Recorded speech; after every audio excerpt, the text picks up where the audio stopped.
Most people are asleep right now. Warm, safe, doors locked, lights off. But not everyone is sleeping. Some people are still awake, working alone in buildings that empty out after dark. Hospitals, factories, office blocks, security booths. Places that feel completely different at 3 a.m. than they do at 3 p.m.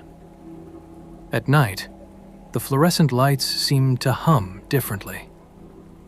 The hallways feel longer. Shadows settle into corners they never occupy during the day. And sometimes, you hear something. A door that shouldn't open. Footsteps in an empty corridor. A sound coming from a room you just checked. One you know for certain was empty. Tonight's 3 storytellers all worked the night shift. All of them were alone. And all of them encountered something in the darkness their employers never included in the job description. One of them told us, before we begin, just a single sentence. I quit the next morning. I haven't worked nights since. And every single time someone asks me why, I just say I needed a change. What they really mean, you're about to find out. My name is Sandra. I am a registered nurse, and I worked night shifts at a mid-sized hospital for 6 years. I have seen things that would disturb most people. That comes with the job. But nothing in 6 years of nursing prepared me for what happened on a quiet Tuesday night in March. Our ward had 8 rooms. That night we had 5 patients. Rooms 1, 2, 3, 5, and 6. Rooms 4, 7, and 8 were empty, cleaned, prepped, and waiting. My rounds were every hour. Straightforward night. All 5 patients stable and sleeping. At 2 a.m., I did my 3rd round of the night. I walked the corridor, checking each room. Everything normal. As I passed room 7, I glanced through the small window in the door out of pure habit. There was someone in the bed. I stopped, looked again. Definitely, a figure. Lying in the bed under the sheets, still. My first thought was that a patient had been moved without me being informed. Happens occasionally with admin errors. I opened the door and stepped inside. The bed was empty. Sheets flat and untouched, exactly as housekeeping had left them. I stood in that doorway for a long moment, staring at a perfectly empty bed. I went back to the nurse's station and checked the system. No new admissions. No patient transfers. Room 7 was officially empty. I told myself my eyes were tired. Night shift does that. At 3 a.m., I did my next round. I walked past room 7. The figure was there again. This time, I did not open the door. I stood at that window and I stared. And slowly, very slowly, the figure in the bed turned its head toward the window, toward me. I walked away fast. I called the on-duty doctor and told him I needed someone to check room 7 with me. He came down, grumpy and half asleep, and we opened the door together. Empty bed, untouched sheets. The doctor gave me a look and went back to his office. I finished my shift sitting at the nurse's station with every light on. At handover in the morning, I told the day nurse what I had seen. She put her coffee down slowly, and she said, "Room 7. Yeah, don't feel bad. We all see her eventually." She said it like it was the most normal thing in the world and walked away before I could ask anything else. I transferred to day shifts the following week. I never went back to nights.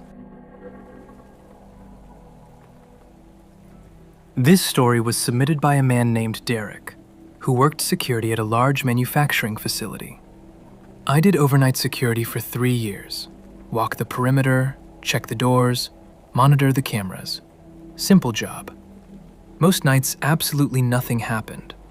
The factory floor was the part I hated most. During the day, it was loud and busy. Machines running, workers everywhere. At night, it was completely silent, and the machines just sat there in the dark, like enormous sleeping animals. My route took me through the factory floor twice per night, once at midnight and once at 3 a.m. The midnight walk was always fine. The 3 a.m. walk was different. It started small, a feeling, that specific feeling of being watched. I brushed it off for the first few weeks. Then one night, I heard it. A sound from deep in the factory floor. Metal on metal, like someone tapping a pipe, slow and rhythmic. Tap, tap, tap. I stopped walking, shone my flashlight into the dark between the machines. Nothing. I reported it in my log as a possible loose component and moved on. The next night, same time, same spot, the tapping again. Third night, I brought a second flashlight. I walked slowly toward the sound, moving through the rows of silent machines. The tapping stopped. I turned around. Standing at the end of the row, between 2 large machines, was a figure. Tall, completely still, just standing there in the dark, looking at me. I shouted, identified myself as security, told them to show their hands. The figure didn't move. I reached for my radio, and in the time it took me to look down and grab it, maybe 2 seconds, the figure was gone. I searched that entire factory floor for 40 minutes. Every row, every corner. Every exit was alarmed and had not been triggered. The perimeter was sealed. Nobody there. I reviewed the security cameras the next morning with my supervisor. The camera covering that exact row had a 12-minute gap in the footage. No explanation. No system error logged. Just 12 minutes of black, starting exactly at 3 a.m. I finished out my contract. I did not renew it. This final story was sent to us by a woman named Rachel, who worked alone overnight at a small office building. My job was simple: overnight building management for a 6-floor office block. I sat at the front desk, monitored the building systems, let in any authorized after-hours staff, and did hourly floor checks. Most nights, I was completely alone in a 6-floor building. I got used to it. What I never got used to was the phone. The building had an internal phone system, old, hardwired, 1 handset on every floor. My desk was connected to all of them. I could dial any floor directly. On my 3rd month of working there, I was doing my 2 a.m. floor check. I had just finished the 4th floor and was heading to the 5th when my radio crackled. The front desk was calling me. Not my radio, the internal phone at the front desk. Someone had picked up my desk phone and called my floor extension. I was the only person in the building. I stood in that stairwell for a long moment. Then, I answered the floor extension. Silence. Then, breathing, slow and steady. I said, "Hello? Who is this?" The breathing stopped, and a voice said, very quietly, just 2 words: "Come down." I did not go down.